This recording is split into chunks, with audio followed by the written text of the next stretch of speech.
কাউকে আপনার ফোনটি দেওয়ার পর আবার ফেরত নেওয়ার সময় এই দুটো সিক্রেট কোড ডায়াল করে অবশ্যই ফোনটি নেবেন। তা না হলে আপনি অনেক বড় বিপদে পড়ে যাবেন, মহা বিপদে পড়ে যাবেন। চলুন এই দুটো সিক্রেট কোড কি আমি আপনাদেরকে দেখিয়ে দিচ্ছি। অবশ্যই আমার পেজটিকে ফলো করে রাখবেন এবং ভিডিওটি শেয়ার করে দিয়ে অন্যকে দেখার সুযোগ করে দিবেন। সো অনেকেই আছে, আপনি যখন যে কাউকে আপনি ফোন দিবেন সে কি করবে, *31# দিয়ে আপনার সিমটাকে সিলেকশন করে ডায়াল পেডে ক্লিক করে দিবে। যে কেউ আপনার ফোনটি নিয়ে এই কোডটি প্রেস করলে hide outgoing caller ID service was enable, এটা কিন্তু অ্যাক্টিভ হয়ে যাবে। সেই ক্ষেত্রে কি হবে জানেন, আপনার ফোন থেকে কল যাবে বাট অন্য কারো কল আপনার ফোনে আসবে না।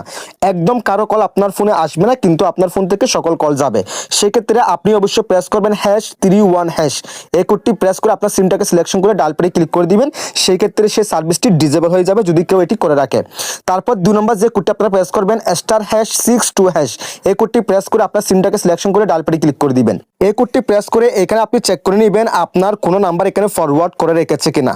দেখেন ভাই, আপনার ফোনটি যে কেউ নিয়ে এখানে কিন্তু তার নাম্বারটি ফরওয়ার্ডেড করে রাখতে পারে। সেই ক্ষেত্রে কি হবে, আপনার ফোনের যত কল আসে সব কল কিন্তু তার কাছে চলে যাবে। আপনি কার কার সাথে কথা বলেন, মেসেজ করেন, সব কিছু ওই ব্যক্তি জানতে পারবে। যদি এখানে আপনি কোনো অপশন ফরওয়ার্ডেড দেখেন কিংবা কোনো নাম্বার দেখেন, সেক্ষেত্রে আপনি প্রেস করবেন #002#। এই কোডটি প্রেস করে আপনার সিমটাকে সিলেকশন করে ডায়াল পেডে ক্লিক করে দিবেন। তাহলে সেই ফরওয়ার্ডেড অপশনটি বন্ধ হয়ে যাবে যদি এই কোডটি প্রেস করেন।